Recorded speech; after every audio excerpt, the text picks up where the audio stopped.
সেদিন পুরান ঢাকা থেকে ফেরার পথে গিয়েছিলাম সংসদের সামনে।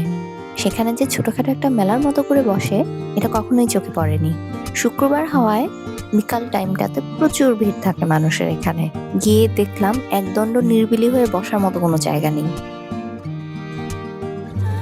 হঠাৎ এখানে ভেসে আসলো পাখির কিচিমিচির শব্দ, কিন্তু কাছে গিয়ে দেখলাম একদম ছোট ছোট মুরগির বাবু শিশু, তাও আবার বিভিন্ন রঙের।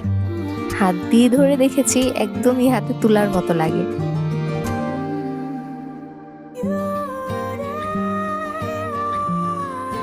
আসলেই যে সংসদের সামনে এসেছি সেটা মনে হচ্ছে না। আশেপাশের পরিবেশ দেখে আর ছোটখাটো দোকানের যে পসরা সাজানো, তাতে মনে হচ্ছে এটা আসলেই একটা কোনো গ্রাম্য মেলা। বাচ্চাদের জন্য অনেক রকমের খেলনার দোকান সাজিয়ে বসেছে তারা।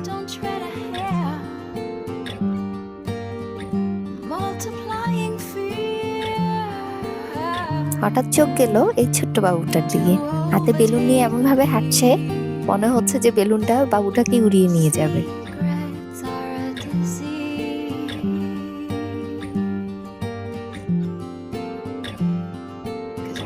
আর এখানে তো ইঁদুরের মেলা বসেছে, কয়েকটা ইঁদুর মিলে মিটিং করছে খুব গুরুত্বপূর্ণ বিষয় নিয়ে।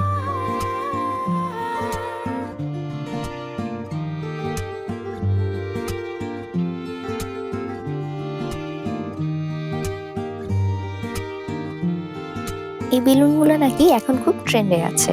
বাচ্চা থেকে শুরু করে বড়রা পর্যন্ত এই বেলুন নিয়ে ছবি তুলতে খুব পছন্দ করে। বাট আমার কেন জানি ইচ্ছে হলো না। তবে মনে মনে ভাবলাম, ছোট থাকলে হয়তো নিশ্চয়ই বাবার সাথে আসলে এই বেলুন না কিনে বাসায় যাওয়া হতো না।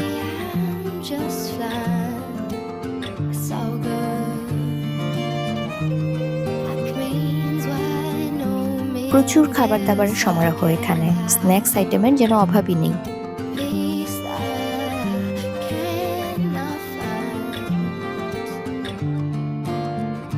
স্ন্যাক্স আইটেমের পাশাপাশি বিভিন্ন রকমের পিঠাও পেয়ে যাবেন এখানে। এই চিতই পিঠার সাথেই দেখতে পাচ্ছেন প্রায় 12 রকমের ভর্তা বানিয়ে রেখেছে।